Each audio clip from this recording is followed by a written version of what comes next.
Hey YouTubers, J and B here from JBCOINSINC, and we have a very interesting video for you tonight.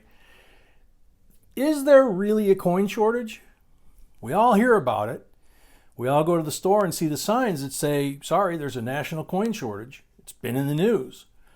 It's hard getting coins sometimes, but is it really happening? Well, one of the things that we have talked about for years on our channel is check your change. Check your change, check your change, check your change. The other thing we talk about is building a relationship with your bankers. We get asked constantly, how is it that you're getting coins? How are you still getting half dollars? We're getting close to 20 half-dollar boxes a week from our regular bank. The thing is, we've been ordering 10, 15, 20 boxes of half dollars from this bank for over a year. We increased it about a year ago when we had more requests for more live streams. The bank has never said no. Our other banks won't order half-dollar boxes for us. But this one not only orders and gets us about 20 half-dollar boxes a week, like I said, but last week we asked them, could they get us quarters? Because we couldn't get them anywhere. Went to pick up the boxes of halves. There's our half-dollar box, our quarter box right there. Should put it up on the counter. No problem. Would you like more next week? You know, talk about shocked, right? It's like opportunity. Sure. Yeah. Okay. How many can I get? So I'll find out next week whether or not she's able to get more than one quarter box for me. So then I asked, as I was grabbing, unloading all the half-dollar boxes into my car, just several trips, obviously. We were kidding around, and we've built a very good relationship with the order bank and also the dump bank, which we'll talk about in a minute. And so we were kidding around, and I said, hey, I'm glad you got me the quarters. That's really cool. I appreciate it. Do you have any other boxes that are sitting around that you're stuck with that you can't get rid of? And like I say, be prepared to take advantage of a situation that drops in your lap, okay? She said, actually, yeah. Would you like some pennies? I said, boxes of pennies? She says, sure. Yeah, boxes of pennies. I said, sure. How many can you get? And she said, how many do you want? I said, I don't know. 4? She goes, yeah, that's not a problem. She opens her teller locker, where they lock everything up, all the change. She opens the teller locker, which is the size of a kitchen cabinet for most of you that, if you don't know how big that is. There's no shelves in there. It's just a big safe, basically, that they work with their cash behind the teller line. She had, and I need to move this stuff so that I can get to this. She had an entire 4-foot high teller locker stacked full of penny boxes. It was full. She couldn't fit any more in there if she wanted to. So she said, how many do you want? And I said, I don't know, can I have 8 instead of 4? She says, sure, you'd be doing me a big favor. I said, wow, okay, cool. So as she's doing it, I'm sitting there thinking, I don't know when I'm going to get this opportunity again to find this many brand new issue boxes or boxes of pennies. So I said, could we make it 10? She said, sure. So I have 10 boxes of pennies sitting here that I got with the box of quarters and the 20 boxes of half dollars. And I was doing her a favor.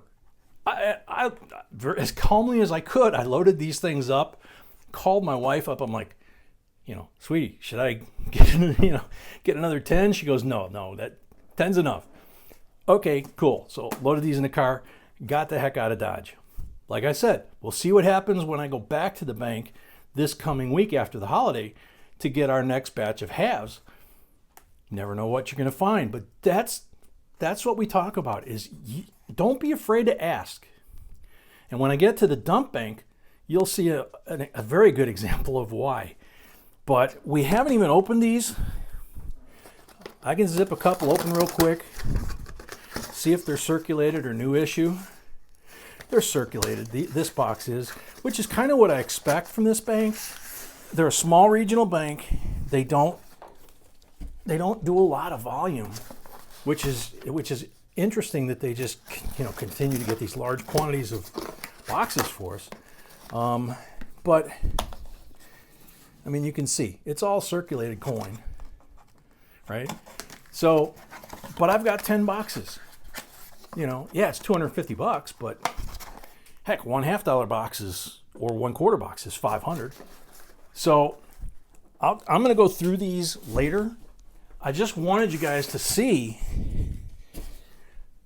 what asking a question or just having a conversation can wind up in your lap, basically, because you've got a good relationship, you're laughing, you're talking about whatever, and all of a sudden somebody opens a drawer and look what you get, right? So, haven't opened the quarters yet either. Obviously, we'll open that in another video to see if there's any W's in there. So, I'm actually doing this in reverse order of how the process works, because my first stop was the dump bank. When we finish our live streams, we have all the $half that we didn't give away that are in totes, and we take them back to our dump bank. And that's what we talk about for new folks. You need to have at least 2 banks. We have 4 or 5. But you need at least one dump bank, which is where you take back your coins. You never buy your coins from the bank that you take your coins back to. That's the normal rule, okay? I'm going to show you the exception to that rule. The dump bank, the order bank, you never take coins back. In fact, when you go to order coins, if they say, no, I can't order them for you, sometimes, this has worked for us many times. It worked for us down south. It's worked for us up here. The first no, we can't get them for you. Okay, what if I promise not to bring any coins back to you at all? Now, right now, with the so-called coin shortage, they might want you to bring the coins. In fact, a couple of banks around here were offering a 10% premium that if you brought in $100 worth of change, they give you $110. But, so there is a shortage, technically. It's created, I think, or we think. So the order bank, we promise them that we will not return any coins to them. We have a great relationship with them. They call us when our coins come in. They call us when it's time to order the coins. It's just, that's the kind of relationship you want. And I know from reading the comments during the stream and under some of our videos that you guys, some of you guys and girls, have that kind of relationship, or maybe even a relative that works at the bank. That's the kind of relationship you really want to build to. Obviously, you're not going to get there the first visit, but the first visit is when you do the door openers, if you will. Hey, can I get, if I don't bring them back, what about this? Or how many can I get? Can I buy some rolls? 5, 10 rolls, some pennies for the grandkids, that kind of thing, And so you start with that. Right before I go to pick up the new coins every week, I have to cash in the coins from the live stream to get the money to buy the rest of the coins for the next week. We're not made of money, so what we don't use, we turn in for cash, and then we go right down the street and we buy the new coins, all within a matter of about an hour. So before I went and fell into this, I went and turned in 18 boxes or 18 bins full of $half, plus some miscellaneous change and things like that. They cashed it all out because they have a counting machine, thank God. And they're in partial lockdown, so you have to wear a mask and you have to have an appointment when you come in the lobby, and no more than one customer in the lobby at a time, and that's fine. So we have gotten really friendly with these bankers, the bank manager. There's 2 tellers there, one girl, one guy, both great people. And the lady that works there, the young lady that works there, knows that we're into coin collecting. She knows we like special different coins, whatever. So a few times we've shown you where she, gave us 5 or 6 Ikes, or, a stack of Kennedys that she just had in her tray, in her teller tray, which is another thing. When you go to the bank, if you get inside, look at their teller tray. You may see coins sitting in the teller tray and say, hey, can I buy those coins? And just point, and don't, if you see a silver one, don't say, hey, can I have that silver one or that white one? Buy the whole stack. Take it out, go through it, get the silver, and then get rid of the rest of the coins, okay? It's all about tact. It's all about just relaxed, right? So I'm talking to them while they're cashing the coins and putting them through the machine.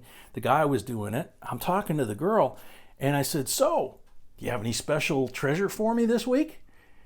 And she kind of looked at me for a second, and then it registered, and she goes, her big grin on her face. She goes, yeah, I do. Wait a minute. And she disappears behind the wall to where she was working by the drive up, and I hear the teller drawer open up, and I hear it clank. And the first thing she did was she said, I had a customer came in, and he brought me some Ikes, some Ike dollars, and I know you like those. Would you like them? And I said, sure. How many you got? She said, about $75 worth. She hands me this. I mean, she literally handed it to me in the Ziploc bag. I've only gone through enough that there's pretty much all the dates are in there. There's bicentennials, and they're in nice shape. These are beautiful Ikes. If I went to a coin shop, I'm going to pay $1.25, $2, $5, depending on the condition. I bought these for $1 a piece. So yeah, $75. But these are all beautiful Ikes. So $75 well spent, right? She goes, oh, I got something else for you. Somebody came in with these. You want them? Sure. So I took 5 rolls, bank wrapped, not customer wrapped. We haven't gone through them, obviously. Again, we will. But this is the kinds of good accidents that can happen if you develop over time that kind of relationship. We've been dumping coin there since we moved back from down south, probably about a year ago, and just over time, conversations, maybe a gift every once in a while, some donuts or something like that, and you make friends, right? So the guy gets done cashing out. We're not done yet. The best is what's coming next. This is all cool stuff. Don't get me wrong. But the best is the check your change part. Because like I said, we take the halves in, we cash them in, so we can buy the half dollars for the next week's live streams. So normally they just go to the vault, get stacks of $100 bills, start peeling off the hundreds. Sometimes they got to give 50s. The first thing you got to do, anytime you get money from the bank or store, check your change, right? So every week when we get our coins cashed in, if B's with me, she does it while we're driving to go pick up the coins to save time. If not, if I'm alone, I have to sit in the parking lot and go through and look for things like star notes, good serial numbers, that kind of stuff, right? So as the teller's counting the money out, and you know how fast some of them are, well, this guy's quick, and I see a star note fly by. My radar went on right away, right? And I'm like, okay, I need to check these for sure. So he gets done, puts them in an envelope. I go out in the parking lot before I go to this bank.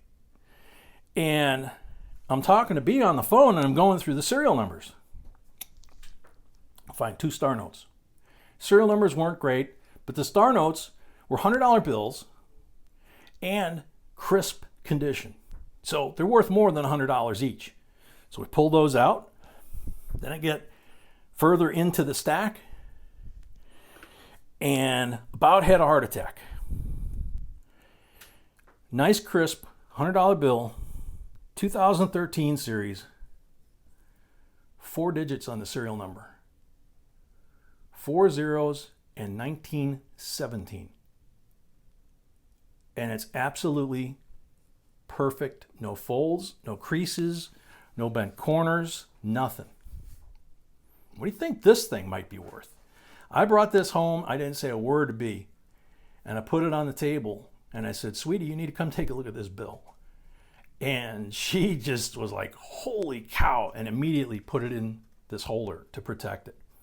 So look at all the stuff that we wound up having basically fall in our lap just by practicing the things that we preach to you all the time. Check your change, develop a relationship. Don't necessarily, we try not to let them know that we're collecting coins, but they ask, "What are you doing with all these coins?" So they'll develop the relationship. We've got bank tellers that call us and say, "Hey, you've seen it in the past, the the 200 consecutive $2 star notes that we got. The teller called us." It's I can't say enough how important it is to develop a relationship. And I know right now with what's going on, it's hard to do, but in a lot of places in the country, things are open. They're not like where we live. And so if you can develop that relationship, whether it's through the drive-up window or in the lobby with a teller, maybe somebody close to your age, maybe somebody in my case that's younger than me, and this is the kind of stuff you can find. So we got a box of quarters. We've got a shot at finding W's. We don't know if it's new or not. Doesn't mean if it's circulated, doesn't mean there couldn't be 2019 W's or 2020. We got 75 Ikes. We got 5 yellow, which around here, you guys that watch the live streams a lot, the yellow wrapper ones around here usually have silver. And then something like that. It all comes back to check your change, develop the relationship, never buy coins from your dump bank, which I violated that rule here. This was my change. This I bought. In closing, one of the last things was she said, "Would you like to buy coins in the bag from our counting machine?" You can imagine how I had to stop myself because I needed the cash to go get the new coin. And I didn't know that I was going to lose $300 of money that I needed for the new coin. So, on the next week when I go back to cash in the coins from this week, I'm going to see what she'll sell me in the bag, because you can get a bag of pennies. It's 4 boxes, and they're already unrolled. If you need a box of quarters or a bag of quarters, that's 2 boxes of quarters, $1,000. And again, they're all unrolled, unwrapped. You can peek through the plastic and see if there's silver in there or real shiny ones. It could be W's.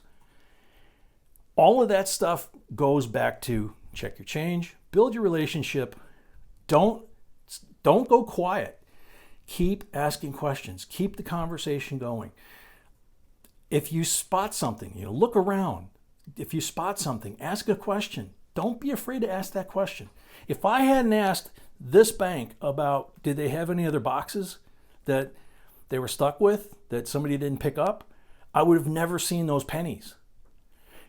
If I hadn't asked, because they were busy at the time, if I hadn't asked the young lady at the bank, at the dump bank, "Hey, you got any treasure for me? Did you put anything aside for me?" She would have forgotten till after I left, even though she put these away for us. And these might have gotten sold to somebody else. And then obviously check your change. So I know this is a long video, but this is we want to hammer home to you that the coin shortage may or may not exist because people aren't asking the right questions, or they're giving up too soon, or the banks aren't educated enough on what's going on. There are places you can get coin, and when you get the opportunity because you asked a question, don't hesitate, because the next day or later that afternoon, a manager might tell them they can't do it. If somebody has it and they offer it to you, and you have the cash or the ability to get the cash from the ATM or whatever and get these coins, get as many as you can afford without breaking the budget. And remember, it's basically a loan to yourself, because as soon as you sort through these, you can take them right back and cash in and still get $490 if you wind up finding $10 worth of good stuff, right? So you really are putting $10 at risk, not $500. Okay? So thanks for watching. Please remember, we do daily videos, live streams 3 times a week, Wednesday, Friday, and Saturday, 6 p.m. Central. Lots of giveaways. And till next time, J&B signing out.